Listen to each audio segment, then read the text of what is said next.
What is up, everybody? It is Tog here. Welcome back to another special. Today we're going to be playing Fallout 3, and wow, do I have a lot of energy. I must have gotten a really good amount of sleep and pushed back this recording a lot of times. And I also am really excited to play this game. I logged in yesterday to see how it was, and it took forever for it to load up all my save files. Apparently, I don't know, and it was like really old style, the Xbox 360 version with a little bar that took forever. I wasn't sure it was going to work. I think I understand why, because I played so much of this a while ago. I haven't played it since I recorded, or so I thought. I spawned in a weird place when I did. But today is Juneteenth that this is going up. I'm recording it on June 13th. I would have liked to have done this earlier, but it just didn't work. I don't know. I've like, there's a lot on the summer's plate, but if you saw my Tranquility Lane special, you can find it in the same playlist. It's not in the same direct thing. I went over basically like all of my actions throughout this game, which gives you a lot of freedom of choice. Not exactly like Until Dawn, because in order to complete the story, I don't know if there's more than one ending, but there's probably the same ending. But you can, in between all the little quests, you can do different things. So I decided to go to the Lincoln Memorial. I think that's in the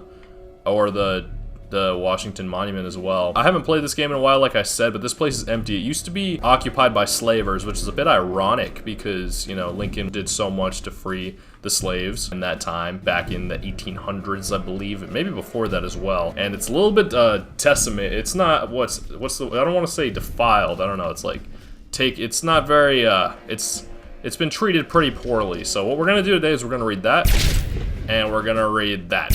We'll see how easy it is. I think it is a replica of the actual one, so I'm gonna save myself a ton of money to go there and just do it here. So I guess we'll start with the 3 over here.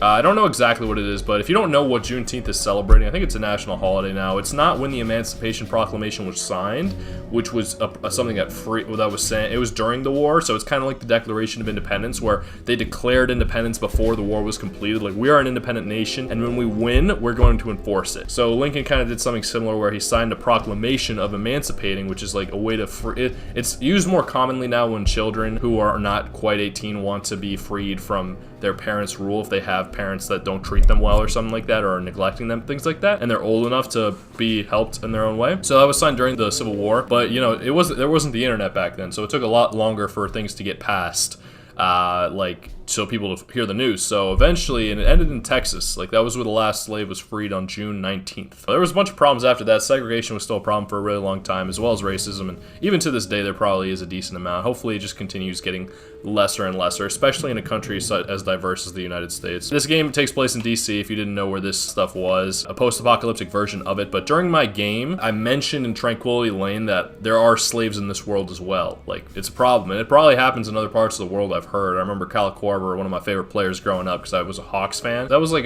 something that he supported, like freeing slaves in parts of the country where it was still modern day occurring. I thought that was kind of cool. But here, and my character, like, it's a little, like, that's what people say. So I'll get to the reading eventually, I promise, but it was something that's a lot of people would argue in that time, that it was like just the culture and they needed it for the economy, and that's why it was easier for the northern states to abolish it earlier, because it wasn't as necessary. There was less field work, and it was more economically viable. It was more economically profitable to just pay the workers instead of housing them and feeding them and keeping them on land. Like, I don't know. There's a lot of presidents who had them as well, slaves. Most notably George Washington, who apparently like freed them after he died. But like, who knows? Like, it's things that people did back then and was seen as normal. But how you treated them, I can't speak on all that. There's plenty of movies that probably say it and stuff. I've seen those movies. Like, I don't know how much is dramatized and how much is true, because I wasn't alive during that time. But either way, it's a problem that still is very big, especially because of a lot of African Americans were descended from slaves as well. Not as many of them immigrated from countries like Africa. They were taken from their homes and forced to work, and probably, I don't know about the conditions. I don't know everything, but I do want to read this. I want to pay my due diligence, because as I mentioned, the Tranquility Lane, there was a mission where you could either choose to side with the slavers who were here in exchange for certain things, or you could side with the slaves when you found them, and I chose to side with the slavers. So that doesn't sound too great. It is a game, but it was still my action. I did it because I figured that they stole the head of Lincoln, and they wanted to come back and inhabit it. At first, I tried to reason with them, but the reason I even knew where they were in the first place was because I talked to the slavers. And I tried to like talk, but it ended up just getting kind of, it kind of got a little bloody, and then I ended up coming back and steering them off, and it allowed me to complete the mission. So on my end, it was just to advance the game, but they all died. So I don't know if there's a certain sense of freedom in that, but it's It's pretty brutal. Like, there's a very famous line in Game of Thrones where Dario Naharis says, everybody has a choice, even slaves. You can choose slavery or death, which isn't much of a choice, admittedly, but it's some of the topics in this game that are very harsh. I haven't played this game in forever, but I realized I really like it, and it looks really good on my new console, my new monitor, so I think I might try to finish the main story. There's 7 missions left. I'll try and finish it next year in 2026 before my 7-year off, like my 7th year of doing the channel. I'm gonna take off. So let's just go ahead and read this as a bit. I don't know if I'd call it like, it's not reparations, because reparations would be like paying, but it would be, I'll call it atonement, because I didn't feel too great about that, and like life goes on, and I figured I wasn't gonna get involved in the fight, and I was like, if the slaves win, because they had home court, like they were holding down the fort. If the slaves win, then like they advance, then cool, like God chose them. And if the slavers win, then God chose. And honestly, without interfering, the slaves won, but the mission didn't continue.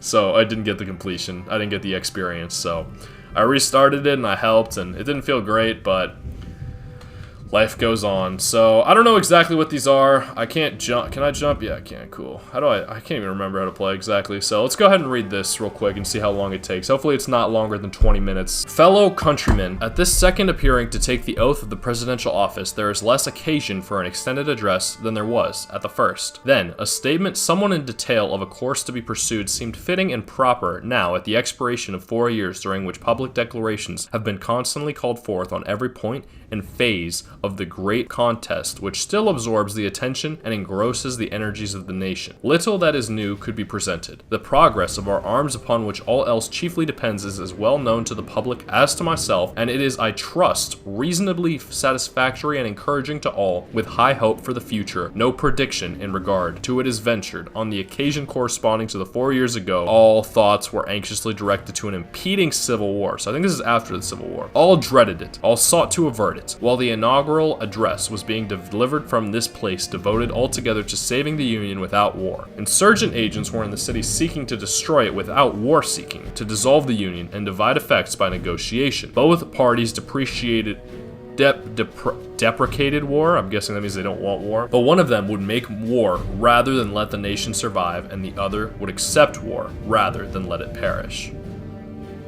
One of them would make war rather than let the nation survive, and the other would accept war rather than let it perish. So yeah, they were trying to split so that they could have their own laws. So the Union was the one that didn't want it to perish, and the Confederate Army was the one that would not let it survive. That's what Lincoln was saying. He was an advocate for the Union, and they were the ones who ended up winning the war. Spoiler alert, because we have 50 states. 1/8 of the whole population were colored slaves. That was the term back then for black people. Not distributed generally over the Union, but localized in the southern part of it. These slaves constituted a peculiar and powerful interest. All knew that this interest was somehow the cause of the war. To strengthen, perpetuate, and extend this interest was they don't use a lot of punctuation, do they? And extend the interest was the object for which the insurgents would rend the Union even by war, while the government claimed no right to do more than to restrict the territorial enlargement of it. So insurgents, I think like insurrectionists are usually like against the government.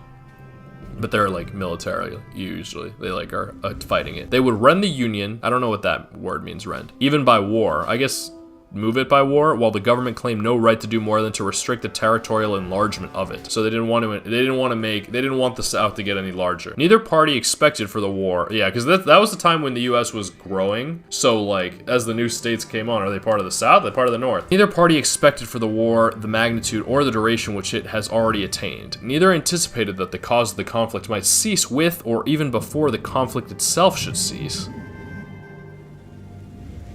Wow, so apparently the war ended before the war ended itself. Each looked for an easier triumph and a result less fundamental and astounding. Both read the same Bible and pray to the same God, and each invokes his aid against the other.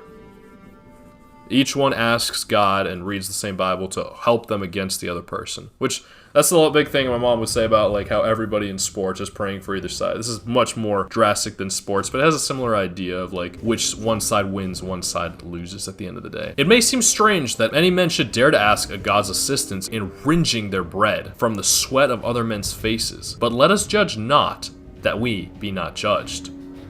That's a very famous line. Judge not lest ye be judged.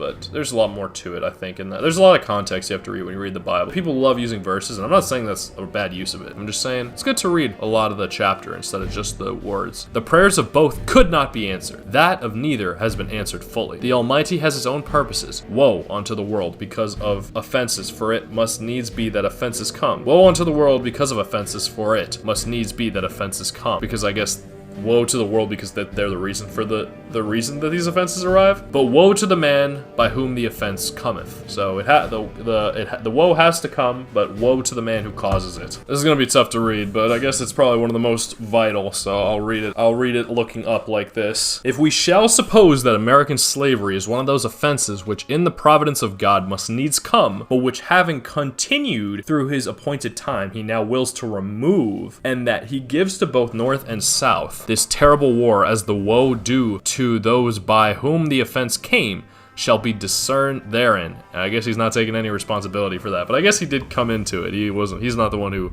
advocated for it or created it. And I think even before he got the presidency, he was advocating against slavery. Even still to this day, the North has way more people than the South, despite the South covering more land, just because of all the cities and the waterways. So like, and I guess, I don't know how the electoral college worked back then, but I suppose it still makes sense that they had the majority. Lincoln did. I don't know if I should differentiate them that much. I'm sure people in the South voted for Lincoln, just like people in the North voted for whoever ran against Lincoln. Sorry, I'm not that much of a history buff. Now wills to remove, in that he gives to both North and South this terrible war, as the woe due to those by whom the offense came shall be discerned therein any departure from those divine attributes which the believers in the living God always ascribe to him fondly, do we hope. Fervently do we pray that this mighty scourge of war may speedily pass away.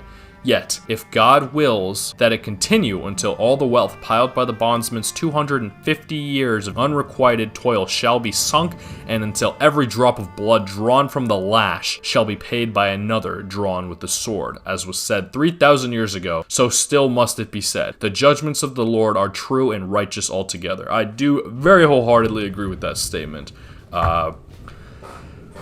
But that's just because I believe in God. But damn, that was a very, very nasty, but true, not true, I don't know, but it was pretty, like, because it says every drop of blood drawn with the lash, because that was like a big problem with slavery, is that they would get whipped and treated very poorly. Like, if you think about your parents, like, hitting you, imagine it, but like, they're not your family, maybe they don't love you, like, so they want to hurt you. So that's a problem, especially because a lot of those whips would have things on them to make it worse. But it's true, even back then in the biblical days, there was a lot of slavery too, in different forms, but it's been a problem. So I think it's interesting that in the United States' history, it was something that was in its early phases as well. I don't expect it to ever make a return.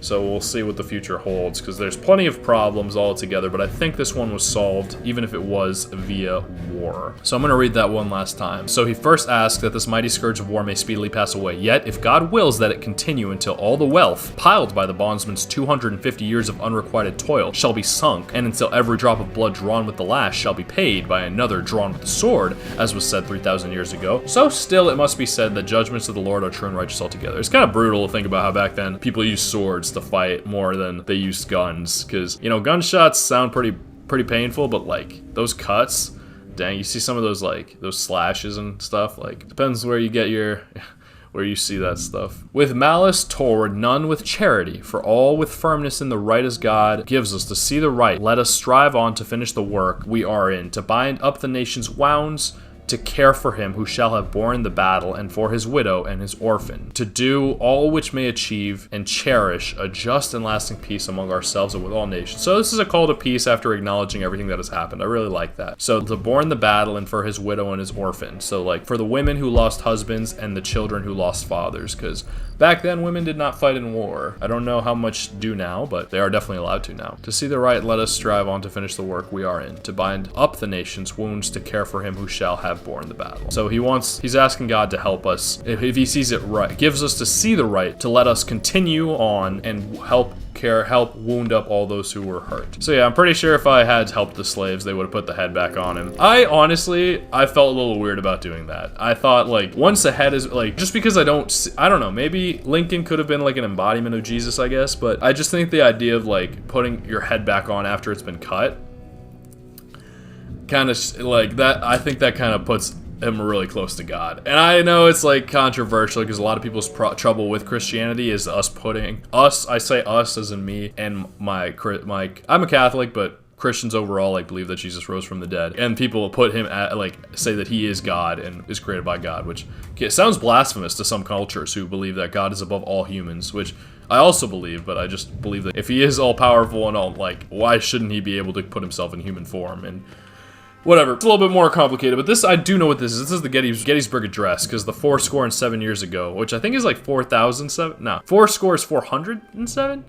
I don't know. I honestly don't know. So it'll be cool to read the Gettysburg Address because you learn about all these documents, but you never really get to read them yourself. So I appreciate Fallout 3. I'm telling you, video games make you smart. Video games make you agile. It depends which games you play. There's different, whether it's reaction time, whether it's about knowledge, whether it's about problem solving. I really like Fallout and Skyrim in particular because of the bartering system. It teaches you how to like manage money, and I like zombies too because it helps you to like. But it's a little bit, that's a little harsher because in Fallout and Skyrim you're surviving for days and days on end, whereas zombies only last one day at the most. We'll see if they change that in the future, but I really like video games for what they do for my mind more than just my entertainment. I know some games may be mindless, especially if you only play the same game, but I'll use a Bible quote from that as well. When Jesus was in the desert, if like in the gospel, when the devil was tempting him, like he was hungry and God was like putting him through that to like open up his mind, because I like fasting can help you like get closer because you're weakening your body, which strengthens your spirit. That's just a belief, whatever. When he told him, if you're so hungry, turn that rock into bread because you're God, aren't you? And whether he could or he couldn't, I wasn't there, I can't know, but we're under the impression that he could. He says, no, I will not do that because man will not survive on bread alone, but on every word that comes from the mouth of God. Bibles can have a lot of interpretations. The way I interpret that mostly is like, you shouldn't eat one thing in your whole life. You shouldn't do one thing with your whole life. You shouldn't be with one person. Not that's a little like, but you shouldn't only talk to one person. You need to like broaden your mind and experience all that God gave. He didn't just give us bread, even if that's what he's talking about in like the prayers and stuff. He wants you to enjoy different foods and things like that. So yeah, I really like that one. It's always tough, but that's where I think like this connection with God. Like if you don't believe in God, you probably won't hear God. And like that's what happened to me. Like I once I started believing, I started to hear, and it started to like freak me the fuck out. But either way, we're not gonna get into that. But that's where like these interpretations come from. Like if you only listen to yourself, you're only gonna say things that benefit yourself.